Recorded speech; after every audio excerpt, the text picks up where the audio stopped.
হয় তুই তোর বউকে নিয়ে সংসার করবি, না হয় আমাকে এই বাড়ি থেকে বের করে দিবি। সিদ্ধান্ত এখন তোর হাতে। ইমা বেগমের মুখে এমন কথা শুনে বাবু বলল, তোমরা দুই বউ শাশুড়ি মিলে আমাকে শেষ করে ফেলো, আমি আর নিতে পারছি না তোমাদের এই যন্ত্রণা। বাবুর মুখে এমন কথা শুনে ইমা বেগম বলল, হ্যাঁ এখন আমি বুঝতে পেরেছি তোর কাছে আমার চেয়ে তোর বউয়ের দাম বেশি, তাই তো তুই এখন তোর বউয়ের কথায় চলিস। মা, আমি আর তোমাদের এই যন্ত্রণা নিতে পারছি না। সারাদিন কাজ করে এসে তোমার আর তোমার বউয়ের ঘ্যান ঘ্যানানি শুনতে আমার আর ভালো লাগে না। আমিও তো একটা মানুষ। দেখ বাবু, আমি তোর থেকে এত কথা শুনতে চাচ্ছি না। আমি যা বোঝার বুঝতে পেরেছি। আমি চলে যাচ্ছি তোর এই সংসার ছেড়ে। মায়ের মুখে এমন কথা শুনে বাবু কি বলবে কিছুই বুঝতে পারছে না। নির্বাক দৃষ্টিতে ইমা বেগমের দিকে চেয়ে আছে। বাবু তার নিজের কাছে নিজেকে আজ বড় অসহায় মনে হচ্ছে। একদিকে তার মা, অন্যদিকে তার প্রিয়তম ভালোবাসার মানুষ ইভা, যে ইভাকে নিজে করে পেতে বাবুর অনেক সংগ্রাম করতে হয়েছে। বাবুর চোখের পাতায় ভেসে উঠছে সেই দিনগুলোর কথা। বাবু আর ইভা বাবুদের ড্রয়িং রুমে বসে আছে। ইমা বেগম তীক্ষ্ণ দৃষ্টিতে ইভার পা থেকে মাথা পর্যন্ত দেখতে লাগলো। ইমা বেগমের এমন চাহনি দেখে ইভার কিছুটা অস্বস্তি বোধ হচ্ছে।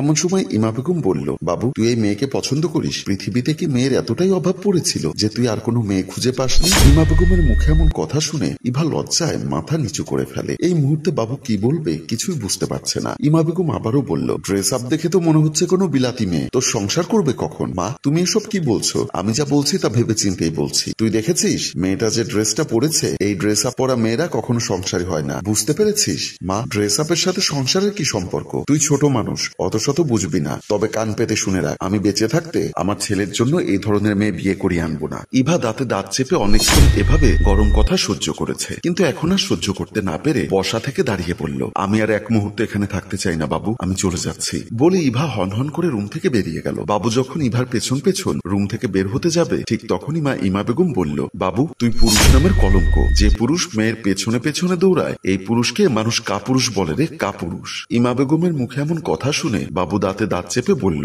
তুমি আর একটা কথাও বলবে না। তোমার এই কথার জন্য আমাদের এই সংসারে আজ এই অবস্থা। বলে বাবু রুম থেকে বেরিয়ে গেল। এর কয়েকদিন পর বাবু আর ইভা একটি রেস্টুরেন্টে বসে আছে। ইভা রাগান্বিত স্বরে বলল, দেখো বাবু, তোমার মা তো সাফ সাফ বলে দিয়েছে আমাকে তার ঘরের পুত্রবধূ বানাবে না। তারপরও তো আমার সাথে তোমার আর কোনো কথা থাকতে পারে না। বাবু ইভার হাত ধরে বলল, দেখো ইভা, পৃথিবীতে এমন কোনো রিলেশন নেই যে তাদের রিলেশনটাকে তাদের পিতামাতারা কোনো কিন্তু ছাড়া একসেপ্ট করেছে। আমাকে একটু সময় দাও, দেখবে আমি ঠিকই আমার মাকে ম্যানেজ করে ফেলবো। কিন্তু তোমার মাটা তো একটা বজ্জাত মহিলা। দেখো ইভা, আমার মা একটু বেশি কথা বলে ঠিক আছে, কিন্তু তুমি এভাবে আমার মাকে বজ্জাত বলতে পারো না। ইভা বুঝতে পারলো ইভার কথায় বাবু অনেকটা কষ্ট পেয়েছে। শত হোক, নিজের জন্মদাত্রী মায়ের নামে যখন কোনো মানুষ উল্টাপাল্টা কথা বলবে, তখন সব ছেলে মেয়েরাই একটু হলেও মনে কষ্ট লাগবে। ইভা মুহূর্তের মধ্যেই বুঝতে পারলো তার এভাবে কথা বলাটা একদমই উচিত হয়নি। তাই বাবুর কাছে হাত জোর করে ক্ষমা চাইতে লাগলো। ইভাকে বারবার হাত জোর করে ক্ষমা চাইতে দেখে বাবু ইভার দুহাত ধরে বলল, ইভা, শত বাধা অতিক্রম করে নিজের ভালোবাসার মানুষটাকে পাওয়ার নামই তো ভালোবাসার সফলতা। কথা দাও, যাই কিছু হয়ে যাক না কেন, কখনো ছেড়ে যাবে না। বাবুর মুখে এমন কথা শুনে ইভা একটা হাসি দিয়ে বলল, তুমি এত সুন্দর করে কথা বলো, এর জন্যই তো তোমাকে ছেড়ে যেতে পারি না। তাহলে তুমিও আমাকে কথা দাও, আমি যত ভুল করি না কেন তুমি আমার ভুল শুধরে নেবে। বাবু একটা হাসি দিয়ে বলল, তুমি আমাকে বুঝতে পারো বলেই তো আমি তোমাকে এতটা ভালোবাসি। ইভা রুমে প্রবেশ করতেই মমিন খান সামনে দাঁড়িয়ে বলল, কিরে, তোর এখন বাসায় ফেরার সময় হয়েছে?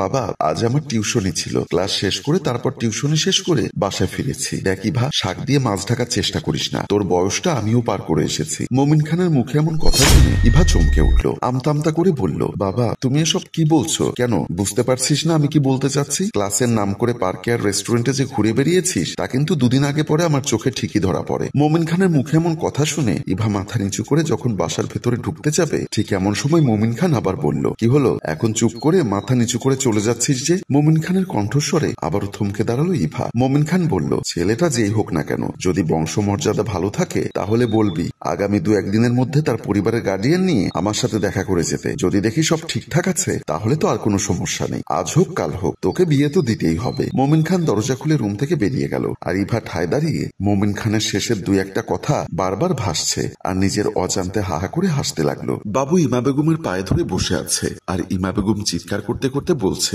আমার এক কথা, এই মেয়ে আমার পছন্দ হয়নি। আমার এই মেয়ের বাবার সাথে দেখা করতে যাবা কোনো প্রশ্নই আসে না। বাবু কাঁদো কাঁদো গলায় বলল, মা তুমি একবার গিয়ে ওর বাবার সাথে কথা বলে দেখো। ওদের পরিবারের অবস্থা খুব বিশাল। এই শহরে ওদের কয়েকটা নিজস্ব বাসা রয়েছে আর তার বাবা শহরের নামকরা বিজনেসম্যান। বাবুর কথা শুনে ইমা বেগম বলল, তোর স্টেটমেন্ট শুনে আমি ওর বাবার সাথে দেখা করতে যেতে রাজি হচ্ছি। যদি কোনো 19-20 ধরা পড়ে না, আমি কিন্তু সোজা বাসায় চলে আসবো। ঠিক আছে মা। বলে বাবু ইমা বেগমের পা ছেড়ে সোফার উপর উঠে বসে বলল, মা তাহলে আমি ইভাকে ফোন করে জানিয়ে দিচ্ছি তুমি কাল যাবে ওদের বাসায়। ঠিক আছে, জানিয়ে দে, আমরা কাল যাব। আর বলে দিস খাওয়া দাওয়ার আয়োজন আয়োজনে যেন কোনো কমতি না হয়। যদি খাওয়া দাওয়ায় কোনো ধরনের কমতি মনে হয় তাহলে কিন্তু ওই ইভার সাথে তোর বিয়ে ক্যান্সেল হয়ে যাবে। ইমা বেগমের মুখে এমন কথা শুনে বাবুর মাথায় রক্ত উঠে গেল। নিজের রাগ কন্ট্রোল করে বাবু বলল, এ নিয়ে তোমাকে টেনশন করতে হবে না, টেনশন না করলেই ভালো হয় বলে ইমা বেগম সোফা থেকে উঠে ড্রয়িং রুম থেকে বেরিয়ে গেল। ইমা বেগম চলে যাবার পর বাবু রাগে ক্ষোভে দুহাত তুলে মনে মনে বলতে লাগলো, হে আল্লাহ, তুমি আমার মায়ের মাথায় একটু সুবুদ্ধি দাও। মোমিন খান আর ইমা বেগম ইভাদের ড্রয়িং রুমে বসে কথা বলছে। হঠাৎ মোমিন খান উত্তেজিত হয়ে বলল, দিলাম না আপনার ছেলের সাথে আমার মেয়েকে বিয়ে, আমার মেয়ে কি বানের জলে ভেসে এসেছে? সাথে সাথে ইমা বেগম বলে উঠল, আপনার ডিস্কো মেয়েকে আমার ছেলের জন্য নিলাম না, আমার ছেলের মতো ছেলে হাজারে একটাও পাবেন না। মোমিন খান আর ইমা বেগমের এমন কাণ্ড দেখে বাবু ভ্যাবাচাকা খেয়ে গেল। বাবু মনে মনে ভাবছিল হয়তো আজ তার মা একটু শান্ত থাকবে, কিন্তু না, আজকে তার মা ইমা বেগমকে বেশি অশান্ত লাগছে। এমন সময় ইমা বেগম বাবুকে লক্ষ্য করে বলল, কি হলো, তুই এখনো বসে আছিস কেন তোর শ্বশুর বাড়িতে? এই বিয়ে হবে না। তোর বউকে পছন্দ হলেও তোর বউয়ের বাবাকে আমার পছন্দ হয়নি। ইমা বেগমের কথা শেষ হতে না হতেই মোমিন খান বলল, আমাকে পছন্দ হয়নি মানে? আপনি কি আমাকে বিয়ে করতে এসেছেন নাকি? দেখুন ভাই সাহেব, উল্টাপাল্টা কথা বলবেন না। আপনার মেয়েটা লক্ষ্মী হলেও আপনি অনেক বড় মাপের বজ্জাত। ইভার বাবু কি করবে কিছুই বুঝতে পারছে না। ইভা তার বাবাকে বলল, বাবা তুমি শান্ত হও। দেখ মা, তুই আমাকে আর রিকোয়েস্ট করবি না। আমি কখনোই এই ছেলের হাতে আমার মেয়েকে তুলে দিব না, কারণ ছেলেকে আমার পছন্দ হলেও ছেলের মাকে আমার পছন্দ হয়নি। মোমিন খান আর ইমা বেগমের এমন কর্মকাণ্ড দেখে বাবু রেগে দাঁড়িয়ে গিয়ে বলল, আপনারা কথা বলছেন আপনাদের ছেলে মেয়েদের বিয়ের ব্যাপারে, কিন্তু আপনাদের কথা শুনে মনে হচ্ছে আপনারা আপনাদের নিজেদের বিয়ের ব্যাপারে কথা বলছেন বলে বাবু রুম থেকে বেরিয়ে গেল। বাবুর পেছন পেছনে ইভাও ড্রয়িং রুম থেকে চলে গেল। এর কয়েকদিন পরে কলিং বেলের শব্দ শুনে দরজা খুলে দিল ইমা বেগম। ইমা বেগম দরজা খুলে দিতেই রুমে প্রবেশ করলো নববধূর কাছে ইভার বাবু। ইমা বেগম বাবু আর ইভাকে রুমে প্রবেশ করতে দেখে চোখ দুটি বড় বড় করে দিয়ে বলল, তুই এই মেয়েকে আবার আমার বাড়িতে নিয়ে এসেছিস? আমি তোকে তো বললাম এই মেয়েকে আমি আমার পুত্রবধূ বানাবো না। এমন সময় বাবু আর ইভা ইমা বেগমকে সালাম করে বলল, আমরা কাজী অফিসে বিয়ে করে ফেলেছি, এছাড়া আর কোনো উপায় ছিল না। কি বললি? তুই মাকে না জানিয়ে বিয়ে করে ফেললি? আমার একটা মাত্র ছেলে, মনে কত আশা ছিল আমার ছেলেকে আমি ধুমধাম করে বিয়ে দিব, আর তুই কিনা আমার সব আশা ভেঙে দিয়ে নিজে নিজে বিয়ে করে ফেলেছিস বলেই কান্না করতে লাগলো ইমা বেগম। ইমা বেগমকে হাউমাউ করে কান্না করতে দেখে বাবু বলল, এখন এভাবে কান্না করে আর লাভ নেই, এখন আমাদের ভেতরে যাওয়ার অনুমতি দাও। ইমা বেগমের কান্না যেন কিছুতেই থামছে না। ইমা বেগম কান্না করতে করতে আবারও বলল, আমি অনুমতি দিলেই কি আর না দিলেই কি? তুই কি এখন আর আমার কথা শুনবি? আর যদি শুনতি তাহলে আজকের এই দিন দেখতে হতো না। বলতে বলতে ইমা বেগম অজ্ঞান হয়ে পড়ে গেল। এভাবেই আমার আর ইভার বিয়েটা হয়েছিল। যেদিন ইভাকে বিয়ে করে আমি এই বাড়িতে নিয়ে এসেছি সেদিন থেকে আমার জীবন থেকে সুখ পাখিটা যেন হারিয়ে গেছে।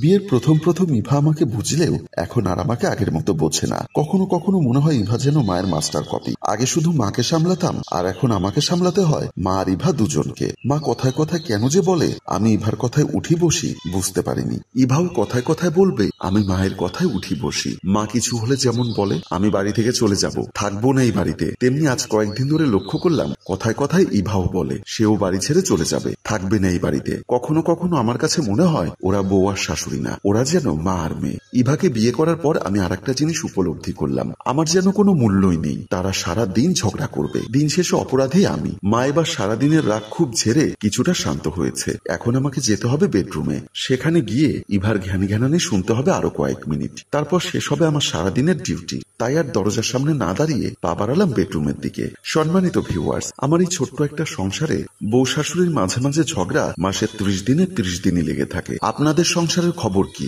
আমাদের এই গল্পটি যদি আপনাদের ভালো লেগে থাকে তাহলে লাইক, কমেন্ট ও শেয়ার করে আমাদের পাশেই থাকুন। গল্পটি রচনা ও পরিচালনায় মোশাররফ হোসেন মৃদুল। ধন্যবাদ।